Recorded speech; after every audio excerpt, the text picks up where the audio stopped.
All right, guys. Welcome. Let's talk about what's up this week, shall we? This week begins with Monday, the 25th of January, and rolls through Sunday, the 31st of January. And, you know, as we've kind of said, we've had this period of these big, giant shifts of movement. You know, imagine that we've been going on a long trip, right? And we had all of these, you know, we had to shift gears a lot. We were traveling over some terrain that was very different, right, in its topography, as the case may have been, and the biome shifted with that topography, right? Sometimes it was very hot, sometimes it was very cold, sometimes it was a blizzard, sometimes it was pouring down rain, and it required us to shift gears and kind of realign our definition of journey, of motion, of transportation, of vessel, of vehicle, of speed.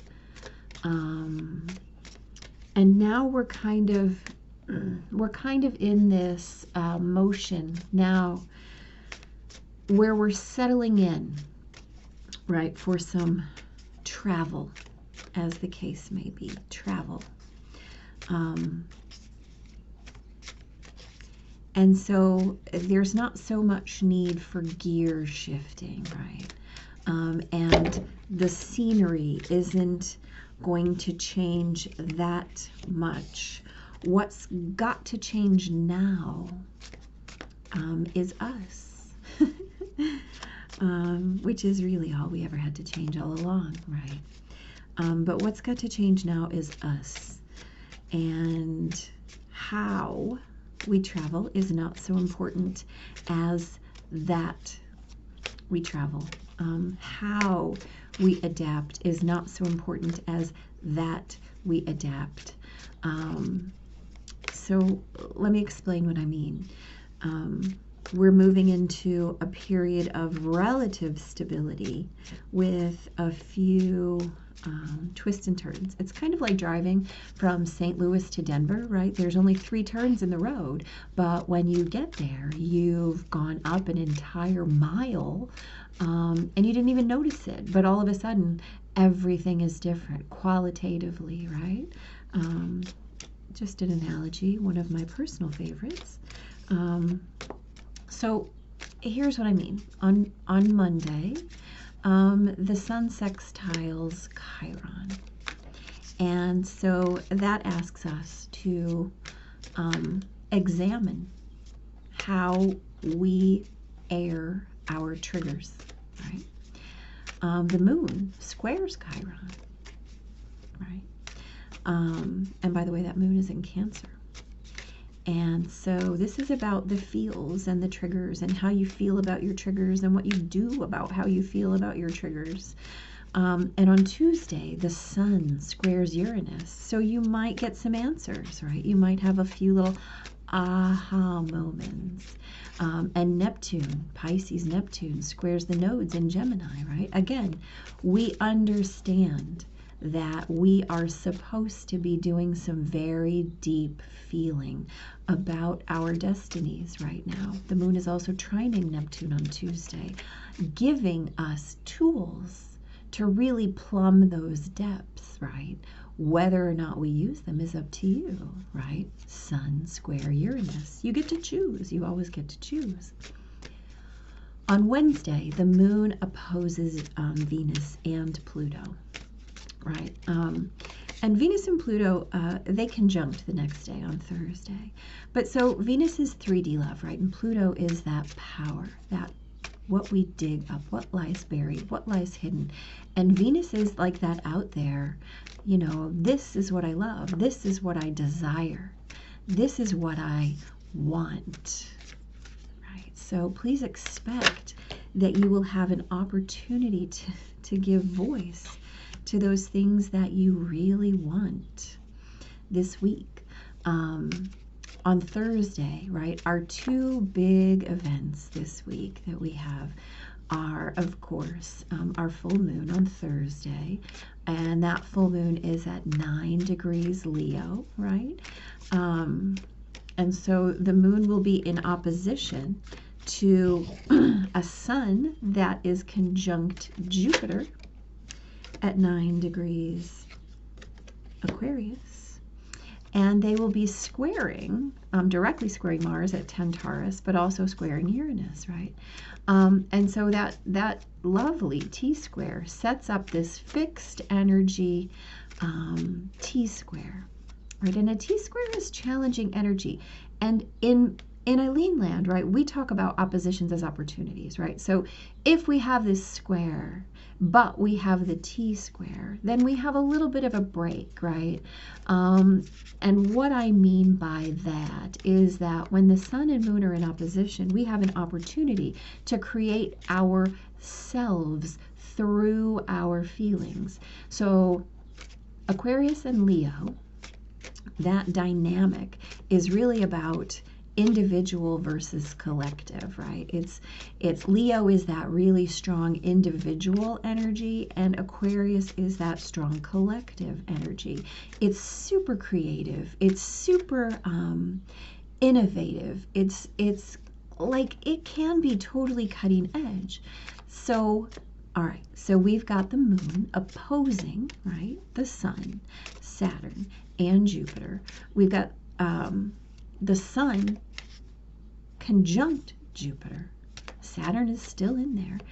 And so we have an opportunity, right, to leverage how we feel and who we decide we want to be based on those feelings, right? Saturn, Jupiter, our social planets. How do we insert ourselves based on our feelings into the collective, Uranus and Mars? How do we leverage that awareness, not only to create and strengthen a very active way that we can create ourselves within ourselves, but that we can create ourselves within the collective, right? That's a lot of power. This is a Leo full moon, fire, fire full moon, right? So what you gonna do, right, with that fire energy? This also happens where Venus is conjunct Pluto at 25 degrees of Capricorn. And so again, we have that opportunity to put our desires, to amplify the power behind our desires, right? Leo is the fullest expression of our will. So there's a big opportunity at this full moon to really get big, right? Sun conjunct Jupiter. Get big with it, if you choose, right? If you choose. On Friday, the moon opposes Mercury, right? So feel into the ways that you want to express yourself, because on Saturday, Mercury goes retrograde, right, at 26 Aquarius.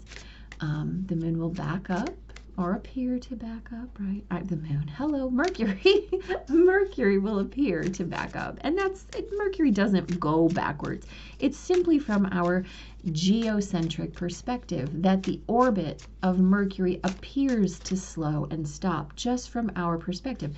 No planets ever stop. That's not what a retrograde is. So a Mercury retrograde is simply a matter of perspective, right? And since we're talking about Mercury in Aquarius, this is an opportunity to redefine, realign, re-examine your perspective on all things mercurial and Aquarian, right? So that's like communication, dynamic communication, right? Mercury is very dynamic and fast. It's about comprehension and conversation. And remember that while Mercury rules expression, that expression can also be, it can be verbal, it can be written, it can be however you want to communicate a thing. It can be a message. It can be a translation. It can be a symbol, right? And then Aquarius energy is about innovation. It's very unique and detached. So we have an opportunity to kind of step back as we reflect and really contemplate our ideals about the collective, right? About what it means to be a human within the collective, right? In Eileen Land, when I teach astrology to my students, I believe that Aquarius is really the highest expression of the actuated self, right? And what that means to me is that Aquarius has the most potential in terms of an individual, right? And how we choose to serve within that collective energy. Aquarius has the most limitlessness to offer for an individual to hold that space. And what's happening now, of course, as we know, is that we're moving from this Earth cycle, this 250-year Earth-dominated cycle of Saturn and Jupiter, our social planets. And so we're moving now into an air cycle. And so at this particular Mercury retrograde in Aquarius, right, coming right after a full moon in Leo, which is the oppositional complementary energy to Aquarius, right? So at this full moon, we have an opportunity to really bless the lessons, right, that we have learned about individuality, about what it means to hold space as an individual, about what it means to hold space as an individual within a collective, right?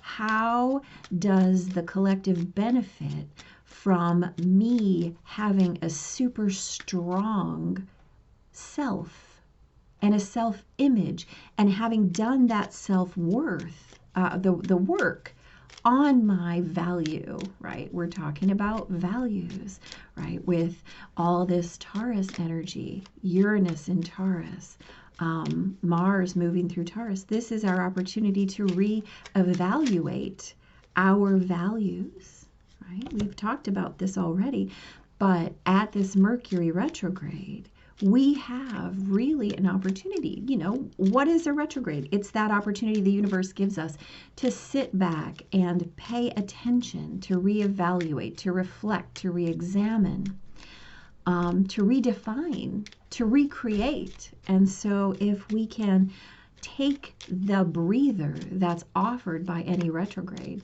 to really get right with our communications and our comprehensions and how we wish to hold that mercurial space within the collective. What do we stand for, right? And what do we speak for? How do the weight of our words impact us as individuals and as a collective? That's a great question. That's definitely something to consider. How have my words created myself as an individual? And how have my words created myself within the collective? How have my words helped to co-create the collective? And how could my different words help to co-create the collective in a different way? Is there such a thing? Do I really, really want to claim that power, Leo full moon? Yes, I do. I absolutely do. What do I do with it, though? Well, that's definitely a thing that we're going to be asked over the rest of this year as we are on this relatively smooth road and we now have this ascent in front of us, right? We have some big, powerful transits that will hold fast for the rest of this year coming up shortly. And for this particular Mercury retrograde, you have until the 20th of February to do this contemplation, right? To really get right with what you'd like to communicate to the rest of the world with your individual self, right? You are your message. So how are you putting that message into the world? What does your message have to say? And do you like it? Again, this is fixed energy, right? So you have time, and if you have the time, you can examine it far more thoroughly and pay more attention, right? So let's look at these cards. Monday, again, we've got the Three of Wands and the Knight of Cups. So we've got the Sun sextiling Chiron, right? So again, we've got these emotions. The moon goes into Cancer. And we've got Three of Wands, long-term planning, right? Long-term planning. So if we want to long-term plan and really, really call into being these things that we know in our heart, you know, moon square Chiron, sun sextile Chiron, we have the opportunity. Again, we talk about at the end of this week, we really have the opportunity to create from our feelings. Well, don't wait. Start now. Get down with it. Figure out what is triggering you and figure out how you want to create through it as a result, right? You don't have to wait. Do the work all the time. The Queen of Swords and the Nine of Wands, or the Seven, the Seven of Wands. So the Queen of Swords is about ideas, right? And we've got Sun squaring Uranus that day, and Neptune squaring the nodes. So the Queen of Swords, she is that full embodiment of her ideas, of her expression, of her thoughts, right? She understands how to put her thoughts into action. And so the Seven of Wands is about defending one's position, right? Well, Sun square Uranus. Don't get so caught up in defense of your ideas, right? That moon is trining Neptune, and Neptune is squaring the nodes. Is it important? Yes, but don't get so hung up in your ideas that you defend them without feeling into them, right? Feeling into them is the way that you're going to create, not your ideas. Your ideas don't create things. Your feelings are the source of your manifestations, right? So don't be hung up and defend things that don't really deserve defending. Make sure you're feeling into them. On Wednesday, the moon opposes Venus and Pluto, right? So we have the Prince of Wands, and then we've got the Eight of Swords. Now, this is a really interesting pairing as the moon moves into Leo that day. So the Prince of Wands is that energy of forward motion, right? So this is about movement forward on ideas, those things that are about your heart's desire, those things that inspire you, those things that motivate you, the things that light your fire, right? Leo moon. But the moon opposes Venus and Pluto, right? So we might be overwhelmed as Venus conjuncts Pluto by those feelings, by our heart's desires, by how deeply they are rooted, and quite frankly, by what we dig up when we get to the root of our heart's desires. That's not always a comfortable place. It can be, but if you haven't done the work, sometimes it's not. And, you know, Pluto really is an amplifier. So if you're not clear, if you haven't done that work, as that energy rolls through, it might be a little scary. And what you might realize is that the Eight of Swords, you are holding yourself back in all those ways, in all those ways you're not manifesting your heart's desire. In all those ways you're not really calling in what you want. You might be standing in your own way. The Eight of Wands she is bound, she is blindfolded, and she is surrounded by ideas, right? Her ideas are in her way completely and totally. What she doesn't really realize, because she's blindfolded, she's only looking logically, she's not in her feeling nature here, is that she can walk away anytime from these ideas that are no longer serving her. She doesn't have to stand there at all. So sometimes we have to get out of our own way. And then on Thursday, our full moon, right, we've got the Nine of Wands and the Three of Cups. The Nine of Wands is that dude, I'm tired, right? I'm really tired. It's the awareness of defending to a point where you're not sure that you're aligned with it anymore, right? I'm just not sure. Really? I'm not sure here. Again, we have that opportunity here at this full moon in Leo, as it's opposed to Saturn and Jupiter and the Sun, right, in Aquarius, and squaring Uranus and Taurus. We can again use that leverage to really get in touch with what it is that we want. What do I want to manifest? What I really want to manifest is happiness, right? A reason to celebrate. The Three of Wands is all about celebration. It's about happiness. It's about understanding that we are allowed to be carefree, right? We don't have to be bound by all of this worry, all of these ideas, right? We have a reason to give voice to our heart's desires. We don't want to stay here. I don't want to be tired. I don't want to be in defensive mode all of the time, right? I know where my alignment is. I know what I've been planting. I know what I've been planting. And I'm going to call it in. I'm going to call it in, right? Friday, the moon opposes Mercury.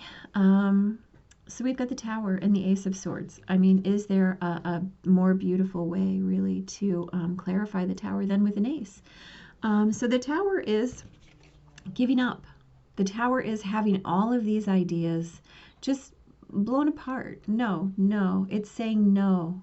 I'm going to put down the swords. I'm going to put down all of these beliefs. I'm going to put down all of this, these things that are keeping me in struggle, in stagnation, in bondage, right? And I'm going to accept that. I'm going to witness it. I'm going to witness it. And I'm going to know that the idea of the Tower is enough, right? If these ideas are enough to keep me in bondage, then one new idea is enough to blow all that away, right? We've got the Ten of Swords coming up, y'all.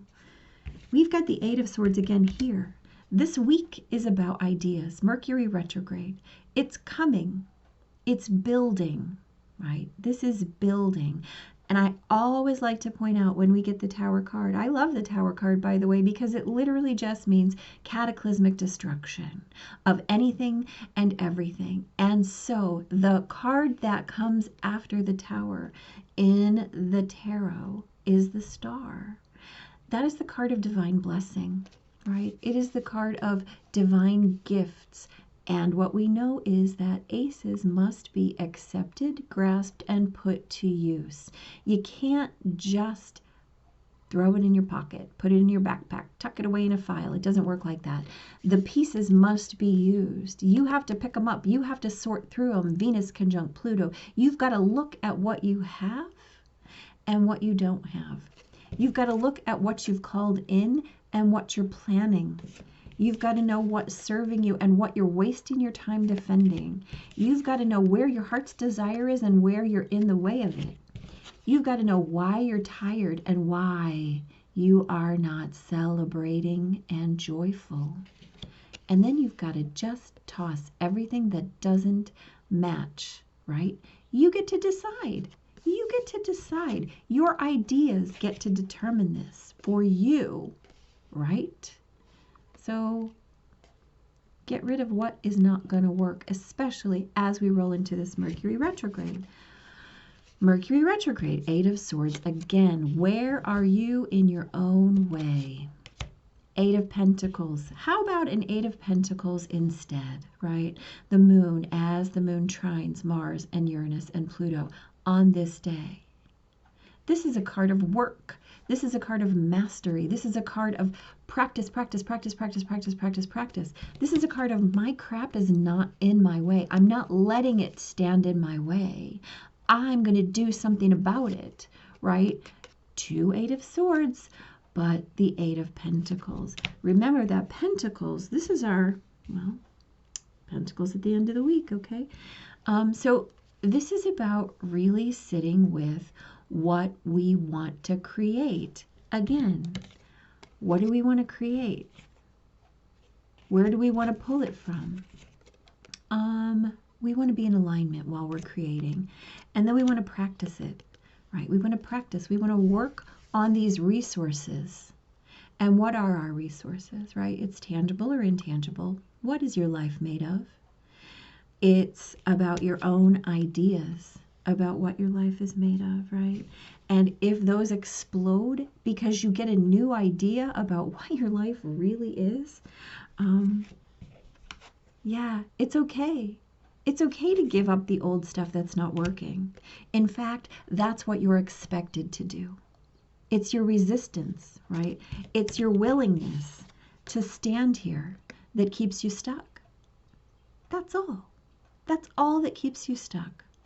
And so if you have triggers, if you have trauma, do the work. Just do the work. Commit yourself to the work, right? Commit yourself to the work. And if the work takes you 5 lifetimes, then the work takes you 5 lifetimes. And that's okay. If the work takes you 5 minutes, that's okay. If the work takes you 5 years, that's okay. Because here's the fact of the matter. In order to get to the King of Pentacles, in order to get to the place of mastery, you got to let go of all of your ideas. You got to let go of all of them, not just some of them. Not just some, not just a few, right? You have to be willing to let go of all of those ideas. You have to be willing to stop defending them. Absolutely. You got to be willing to just let them have their way and then put them down. But the way you do this is to get in your own resources, right? Tangible or intangible. What I have, who I am, my self-esteem, my self-worth, my values. We are re-evaluating our values. What do we value? That's a great question. What are you valuing? What are you valuing here? Are you valuing your struggle? You can. It's really okay to value your struggle. There's nothing wrong with that. But don't be surprised when new ideas come in and require you to give it up, right? And then you have a new idea. You have a new way to move forward, right? And you can practice with one specific goal in mind, happiness. It doesn't have to be that way, right? It doesn't have to be that way. Wow, I'm never going to be able to really remember these, am I? Let's see. But the bottom line is quite simply that we get to choose. And it's okay for us to be in struggle, right? It's okay for us to be in struggle. It's all right. We're in constant re-evaluation. What you really can't be in, though, is resistance. You can be in struggle. If it's hard, that's all right. That's the work, right? Just don't be in resistance. Don't be afraid to put it down if it's heavy. Don't be afraid to put it down if it's heavy, right? That's how you get here. And if it takes you a little bit longer, that's okay. That's okay. You've got lifetimes, y'all. You've got lifetimes. You've got plenty of time. Don't be so stuck in trying to get it done. You do not live on on your little timeline. All you can do is all you can do, right? And here's the thing. The way you do this work defines who you are, not whether you finish the work. It's just your dedication to the work itself. Just do the work with your heart, with your heart, with your heart. Nope, see, there we go. Right there. Because the way you do anything, right, the way you do anything is the way you do everything. So if you're fighting all the time, then that's the way you're doing everything. If you're in alignment all the time, then that's the way you're doing everything, right? The way you do anything is the way you do everything, right? Individual and collective, Leo and Aquarius. That's how we roll, guys. That is how we roll. Okay, we got you. We got you. Ooh, truth be told. Oh, look how cute. Oh, I think we had this one. I like it. Yeah. Okay. Truth be told. Well, there we go. Look how sweet that little baby is. Honesty. Accepting things at face value. Coming out of denial. The willingness to be transparent. Clarity of communication. Mercury retrograde. There is the truth, which is the essence of a thing, and then there is a truth, subjective, according to the philosophy of the adherent or believer. This is not a time for debate about which truth is truer. This is a time when you are asked to proclaim your truth out loud and be willing to be transparent, honest, and open in your communication with others and with yourself, right? Mercury retrograde in Aquarius. Nothing less than surrender to what is, peeling off the layers of denial that kept you tied to an illusion will set you free. Be authentic and gloriously flawed, and spirit will answer with miracles. That almost makes me cry, y'all. Faith walk. Here's the deal. Again, we're all on the journey, right? It's not so important where you are or where you believe you are, right? Unless you believe you're here, then that's really, really important, right? Unless you believe you're super tired instead of celebrating and happy. You get to choose, right? You always get to choose from the rubble. And whether or not you stay here or choose here is up to you. And it's all about what you believe, right? Are you here to really create from your worth? Are you here to at least do the work to try to do that? Well, then you gotta let it happen, right? You gotta just surrender to what is and trust that the truth will be told. Right, right, right, right. It's true. We'll talk about Mercury retrograde and maybe the full moon. At this full moon, really just be in line with this faith walk, right? And let what comes to the surface come to the surface. And if you have to bless it and release it, then bless it and release it. But don't continue grinding yourself to a halt, right? Don't. I mean, I don't recommend it. Let me put it that way. Yeah. There are options. You have options. You get to choose them. So all I say to you is choose wisely and be blessed. Keep breathing.